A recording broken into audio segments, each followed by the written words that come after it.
Olá, queridos irmãos, graças a Deus. A paz a todos, Deus abençoe, no nome do Senhor e Salvador Jesus. Eu estou passando onde tem aqui uma mensagem a você que nos acompanha, especialmente a você que gosta de faltar muito na igreja, onde você congrega, você que vai ver essa mensagem em outra cidade, em outro estado, você que vai ouvir pela via YouTube, que Deus possa te abençoar de maneira poderosa e que o Espírito Santo de Deus possa iluminar a tua mente para que você entenda que nós devemos nos esforçar para estar mais na presença de Deus.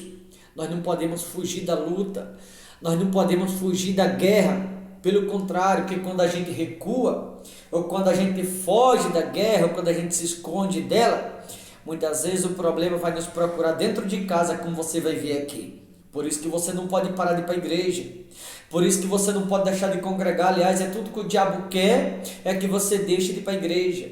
Tudo que o diabo quer é que você desista. Tudo que o diabo quer é que você não ouça a voz de Deus. Porque quando alguém assim procede, o diabo muitas vezes consegue armar dentro da casa daquele alguém, cilada, armadilha, e por aí o diabo tem conseguido prendê-la ou dominá-la muitas pessoas e elas nem percebem. E por esta finalidade, há muitas pessoas, em muitos lugares pelo mundo afora, que está com a vida, o casamento, financeiramente falando, o trabalho destruído pelo simples fato de deixar muitas vezes o diabo impedir através de obstáculo, em vez de elas irem buscar a Deus, acaba dando ouvido à voz do adversário, perdendo a oportunidade de crescer ou de vencer na vida, pelo fato de estar confundindo a voz de Deus, como aconteceu aqui. 2 Samuel, capítulo 11, versículo de número 1, diz assim a palavra de Deus: decorrido um ano, no tempo em que os reis costumavam sair para a guerra, enviou Davi a Joabe e seus servos com ele e a todo Israel, que destruísse os filhos de Amon, e sitiaram a Rabá. Porém, Davi ficou em Jerusalém. Se você observou, a Bíblia, ela nos mostrou aqui que era dias de guerra, onde os reis saíam, para a guerra, para lutar. E Davi até então era o nome daqueles dias, Davi era o grande líder. Davi até então, naqueles dias, era o nome mais comentado. Até porque as pessoas viam Deus na vida de Davi, ele havia se tornado modelo, um exemplo para todo mundo, era respeitado por todos. Mas nesse dia, aliás, esse dia foi o pior dia da vida de Davi. Aparentemente falando, fisicamente, pode até fisicamente falando ter sido melhor, momentaneamente falando, mas espiritualmente foi o pior dia da vida dele. Por que foi o pior? Porque em vez dele ir para a luta, ele não foi. Em vez de Davi ir para a guerra, ele preferiu ficar.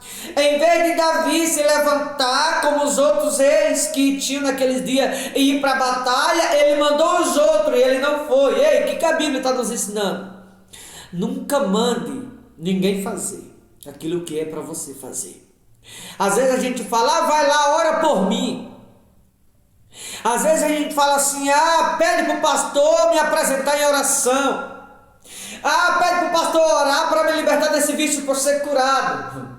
Eu preciso lhe falar, Deus não é empregado seu. Eu posso orar por você, a tua família pode orar, mas se você não buscar Deus, o diabo vai tentar armar para te derrubar dentro da tua casa, se não é que está conseguindo com alguns. Porque há muitas pessoas que estão presas dentro de casa e não estão indo para a igreja, outros estão desviados.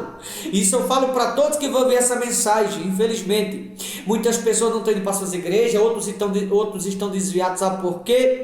Porque não tem vigiado, o diabo está armando dentro de casa para a vida dessas próprias pessoas. Muitas pessoas estão presas, alguns pelo vício, outros por rede social. Tem pessoas que estão presas muitas das vezes pela fraqueza humana. Tem pessoas que estão presas pelo pecado, porque o diabo está conseguindo prender, o diabo está conseguindo dominar. E quando o diabo domina alguém, a gente acaba deixando de fazer o que nós temos que fazer e mandando que outro faça em nosso lugar. Como você vê, foi o que aconteceu aqui. O que era para Davi ter feito, ele não fez, mas ele mandou que outro fizesse. E foi o pior dia da vida dele, simplesmente por ele ter ficado e por ele não ter ido para a guerra, por ele ter ficado e não ter ido para a batalha. Davi ficou no seu palácio sozinho, e dentro do palácio, pelo fato dele não ter ido para a guerra, o diabo foi armar para ele lá dentro do palácio. E por essa falha da parte de Davi, por ele não ter ido naquele dia, foi o pior dia de toda a sua história. Olha o que diz aqui a seguir no versículo 2. Uma tarde levantou-se Davi do seu leito e andava passeando no terraço da casa real. Daí viu uma mulher que estava tomando banho. Era ela muito formosa. Davi mandou perguntar quem era. Disseram-lhe: é Betseba, filha de Eliã, a mulher de Urias, o heteu. Urias, na verdade, era um dos braços direitos de Davi naqueles dias. E, inclusive, Urias foi um dos que havia ido para a guerra. Davi não foi. Davi ficou sozinho no seu palácio. E o fato dele ficar sozinho no seu palácio, de repente, lá de cima do seu palácio, ele passeando lá dentro, Davi olha e quem o diabo mostra para ele tomando banho? A esposa de Urias, a mulher formosa. E quando o diabo mostra para Davi, Davi está sozinho, aquilo ali foi uma isca, aquilo ali foi uma armadilha, foi uma estratégia de Satanás para prender Davi. Por que você acha que o diabo segurou Davi no palácio, não deixou ele para a guerra naquele dia? Por que você acha que o diabo colocou aquela mulher? Aquela mulher foi uma isca na vida dele. É verdade que depois ele casou com essa mulher, teve outros filhos, mas o que ele teve com ela aqui, desde o momento de pecado, foi o pior momento da vida de Davi.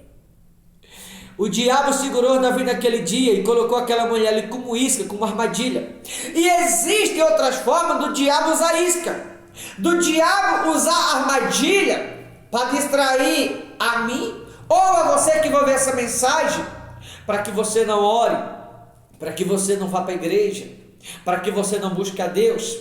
E quando ele consegue segurar ou dominá-lo alguém, ele começa usando estratégia, prendendo aqui, ele prende ali, ele segura de lá, e ele vai armando para a pessoa, vai prendendo, vai tomando controle da vida de alguns, ele vai dominando a outros.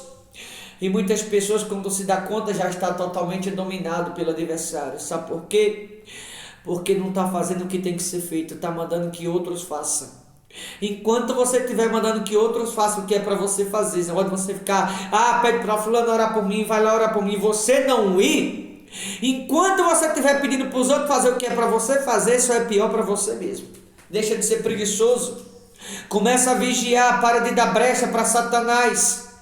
Para de dar brecha para o diabo.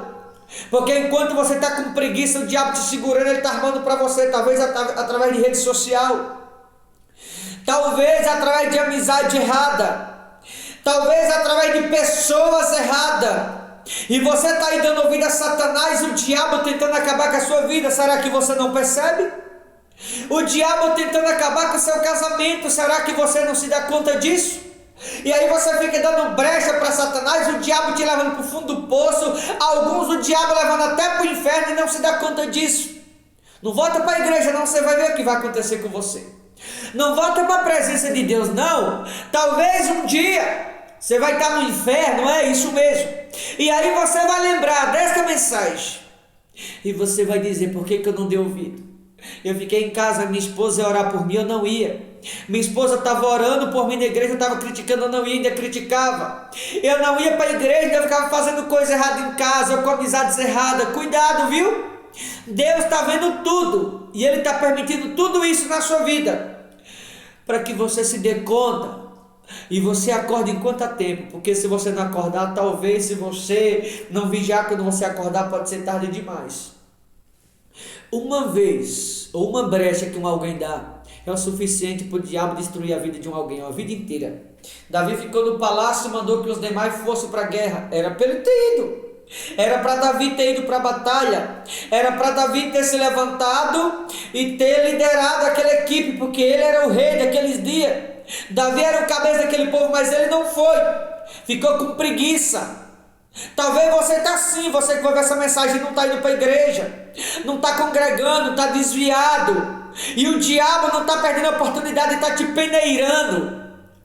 Até quando você vai aceitar isso? Quando você estiver no fundo do poço, quando as portas se fecharem, quando acabar teu casamento, quando você estiver numa cama de hospital, quando você estiver perecendo ou quando estiver no inferno? Até quando você vai aceitar ser peneirado por Satanás? Ei, é com você que eu estou falando. Você que se desviou da igreja, você que só vai quando você quer, você que vai ouvir essa mensagem em alguma cidade, algum estado, aonde quer que você esteja, vigia, volta para a presença de Deus antes que o diabo acabe com você. Ou você vai esperar o pior acontecer para voltar? Versículo 4: Então enviou Davi mensageiro que a trouxesse. Ela veio e ele se deitou com ela. Tendo ela purificado da sua imundícia, voltou para sua casa. A mulher concebeu e mandou dizer a Davi: estou grávida. A mulher foi, deitou com Davi. Pelo fato dele não ter ido para a guerra, aquela mulher se tornou uma isca. Satanás usou como isca para pegar Davi. Se tornou armadilha de Satanás para pegar Davi. Davi fica sozinho no palácio, de repente bate os olhos e vê a mulher de Urias tomando banho. Manda buscar e se deita com ela, a mulher engravida de Davi. E Davi era o rei daqueles dias. Davi era um líder. Davi não podia ter cometido isso.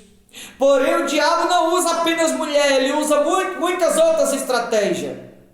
Rede social, amizade errada, ele usa a preguiça, ele usa o cobertor, ele usa muitas vezes pessoas que vêm na nossa casa, ele usa vários meios simplesmente para impedir da gente ir para a igreja. Cuidado você que vai para a igreja só quando quer, você que acha que não é preciso estar direto na igreja. Toda vez que você faltar, onde quer que seja quando se trata de igreja, o diabo vai tentar armar para você. E por incrível que pareça, a maioria das vezes quando ele arma, ele consegue. Porque quando ele segura a pessoa em casa, significa que aquela pessoa já está dominada por ele. Cuidado com as armadilhas de Satanás. A partir daqui, como falei lá no início, esse foi o pior dia da vida de Davi. Fisicamente falando, momentaneamente, pode até ele achar que aproveitou a vida. Só que aproveitou do jeito errado. Sabe por quê? Entrou maldição no reinado de Davi. A partir daqui agora foi só maldição. A partir daqui, se você continuar lendo aqui, a partir do capítulo 12, do versículo 16 em diante, você vai perceber a maldição. Quando esse filho de Davi, com Betseba, nasceu, Deus permitiu que a criança morresse para mostrar para Davi: Davi é filho do pecado. Deus não permitiu que aquela criança pudesse crescer. Deus não permitiu que aquela criança ela pudesse crescer sendo fruto de pecado. A criança morreu. E depois que essa criança morre, vai lá Aminon e se deita com Tamar, irmã dele, irmã do próprio Aminon. Tamar era virgem. E ele tira a virgindade de Tamar por conta da maldição, dessa brecha que Davi deu.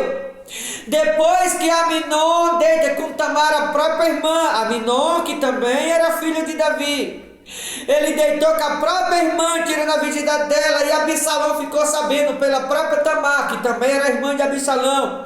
Absalão vai lá e mata Aminon. Depois que Absalão mata Aminon, Absalão tenta matar o próprio Davi. Agora Absalão morre também. Então você percebe que a partir daqui foi maldição total no reinado de Davi por causa de um erro que ele cometeu. Ou seja, porque era para ele ter ido para a guerra, ele não foi. Esse erro de Davi trouxe maldição para o resto da vida dele. Deus até escolheu 3 castigos para Davi. Desses 3, Davi escolheu um desses 3 castigos. E esse um Deus fez acontecer na vida dele, mesmo assim não foi o bastante.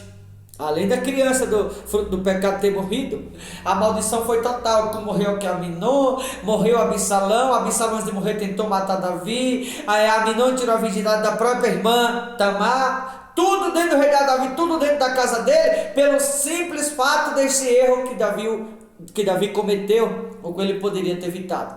Porque era para ele ter ido para a guerra, ele não foi, mandou tu fazer o que era para ele ter feito. Davi mandou que outro fizesse o que ele era quem tinha que fazer. Talvez você fique em casa aí, de rede social, envolvido com coisas erradas, e você não se dá conta que está sendo uma cilada de Satanás na sua vida. Talvez você não está percebendo que está sendo uma armadilha. E o diabo está te prendendo com isso, está te dominando com isso, através de pessoas, através dos métodos que ele usa. E com isso teu casamento talvez está acabando. A vida do teu filho ou da tua filha talvez está no fundo do poço. O diabo está peneirando também o teu filho por conta do teu erro. Talvez o teu trabalho também está em risco por conta dos erros que você está cometendo, ou seja, por conta de um erro que você está cometendo, por você não fazer o que é para você fazer, você está colocando muita coisa em risco, só você que não percebe isso. Tá bom, queridos? Que você possa, ao ouvir essa mensagem, você possa se perguntar se será que você não está como Davi, mandando outro fazer aquilo que você é quem tem que fazer. E se você ouvir essa mensagem, você olhar em tua volta, quantas coisas estão dando errado na sua vida? Sabe por quê? Quantas coisas estão dando errado? Por causa de um erro que você está cometendo. Quando você consertar esse erro, todas as coisas que estão dando errado vai voltar a dar certo novamente no nome de Jesus. Tá bom? Vou ficando por aqui. Mas que você possa refletir e se perguntar se você não está agindo como Davi agiu. Tá bom? Deus abençoe. Forte abraço em nome do Senhor Jesus.